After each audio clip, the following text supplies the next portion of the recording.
El país que rompió el patrón latino. América Latina siempre fue sinónimo de lo mismo: inflación, crisis y monedas débiles. Argentina, México, Colombia. El dinero pierde valor, el dólar manda y la desconfianza se repite. Pero hoy, algo está rompiendo ese patrón. Mientras gran parte del mundo enfrenta inflación persistente, tensiones geopolíticas y nueva incertidumbre económica, una moneda latinoamericana está haciendo exactamente lo contrario.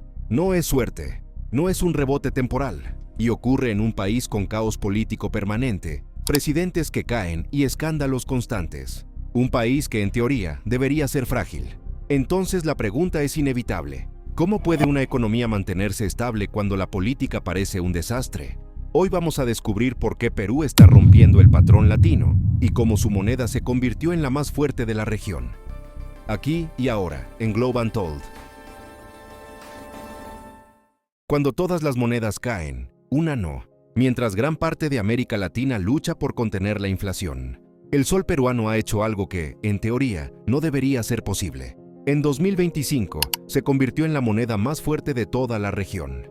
Frente al dólar, no se debilitó, se apreció, y no por décimas. En un contexto donde Argentina sigue atrapada en la inflación crónica, donde México enfrenta presiones externas constantes y donde Colombia ve su moneda oscilar con cada crisis global, Perú se movió en la dirección opuesta. Los datos son claros. Mientras varias monedas latinoamericanas perdían valor, el sol peruano se fortalecía cerca de un 5% en lo que va del año. Y no ocurrió en un momento de calma. Ocurrió en medio de guerras, nuevos aranceles, tensiones comerciales y una economía mundial cada vez más incierta. Para muchos analistas, no fue solo inesperado, fue desconcertante, porque históricamente, América Latina no exporta estabilidad monetaria, la importa. Entonces la pregunta se vuelve inevitable: ¿por qué esta vez Perú fue diferente? Y más importante aún, ¿qué hay detrás de una moneda que resiste cuando todo lo demás cae? La decisión que lo cambió todo, la fortaleza del sol peruano, no nació este año, ni siquiera en esta década. Su origen está en una decisión tomada hace más de 30 años. A comienzos de los años 90, Perú hizo algo que casi ningún país latinoamericano se atrevió a hacer. Le quitó el control de la moneda a los políticos. Con un cambio constitucional, el Banco Central dejó de financiar al Estado.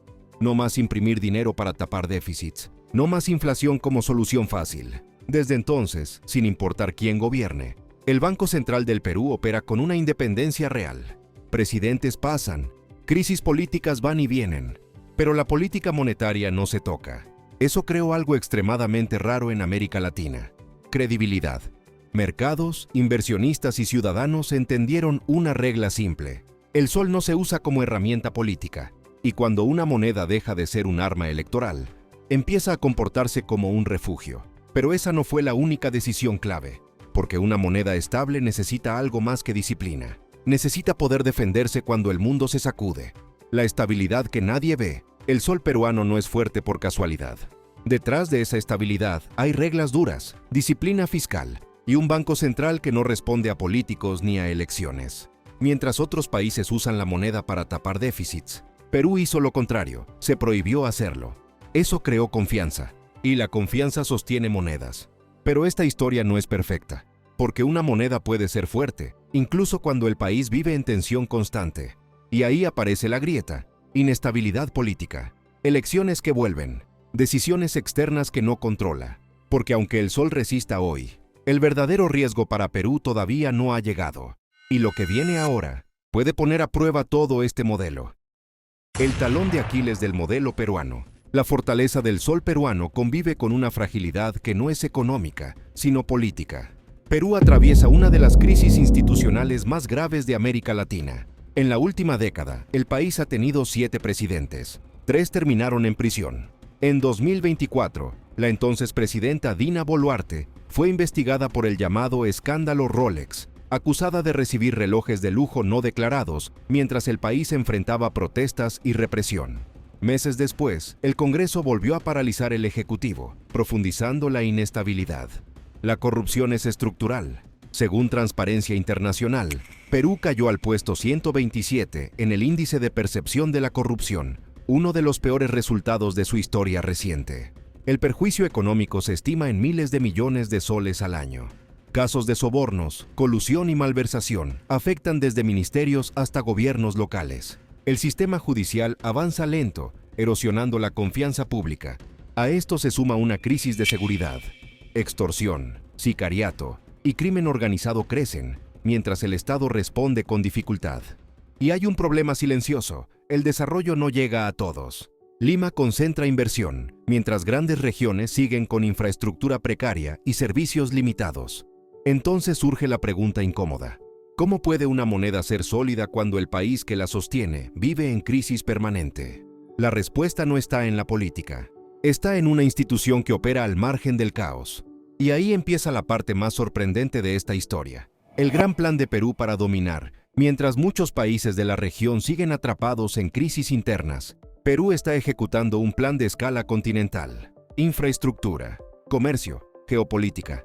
El megaproyecto más simbólico es el puerto de Chancay, financiado con capital chino, concebido para convertir a Perú en la gran puerta de entrada de Sudamérica hacia Asia. Un puerto capaz de mover millones de toneladas y reducir semanas enteras de logística. Pero Chancay es solo una pieza. El verdadero plan es aún más ambicioso: el corredor bioceánico, una red de carreteras y ferrocarriles diseñada para conectar Brasil, el mayor productor de la región, con el Pacífico a través de Perú. Soja, minerales, energía y manufacturas brasileñas, saliendo directamente hacia China y Asia sin pasar por el Atlántico. Esto no es solo infraestructura, es poder logístico. Mientras otros países dependen de rutas externas, Perú se posiciona como eje del comercio sudamericano. Un país que no solo exporta, sino que controla el camino. Pero aquí aparece la gran paradoja, porque dominar rutas globales no garantiza desarrollo interno. Y un país puede convertirse en hub continental, mientras su población sigue esperando que ese crecimiento llegue a todos. Ahí empieza el verdadero dilema peruano. Y es exactamente eso, lo que viene ahora. Crecimiento que no llega a todos. Mientras los indicadores macroeconómicos muestran solidez, la realidad social peruana sigue siendo desigual. En 2024, más del 27% de la población vivía en situación de pobreza, según datos oficiales. Y aunque Perú logró estabilidad económica, su desarrollo social avanza mucho más lento. El crecimiento no se distribuye de forma uniforme.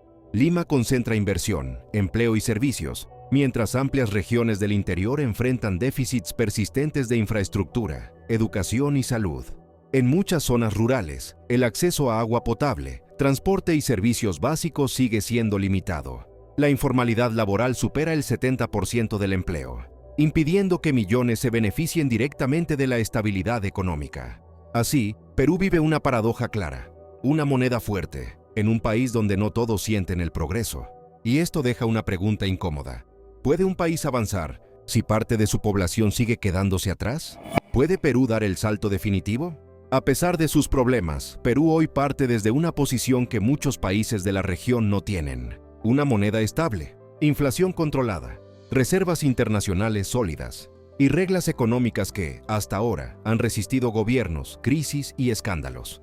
Eso le da algo clave: margen de maniobra.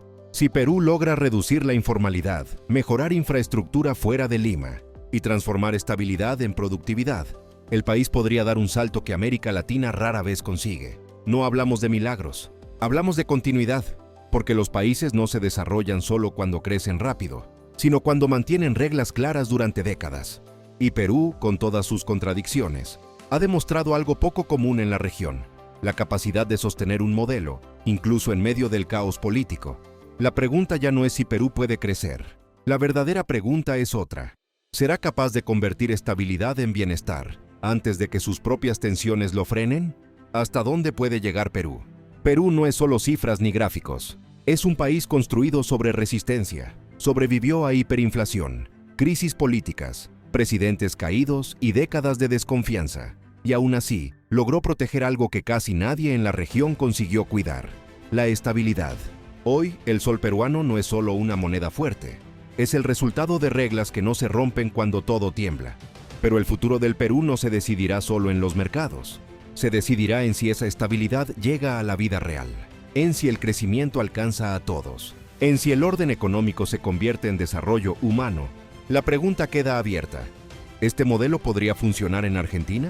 ¿Y qué tiene México que aprender de Perú? Déjalo en los comentarios. En Globe Untold analizamos lo que nadie quiere mirar de frente. Y si una moneda puede romper el patrón, imagina lo que ocurre cuando dos potencias chocan de frente.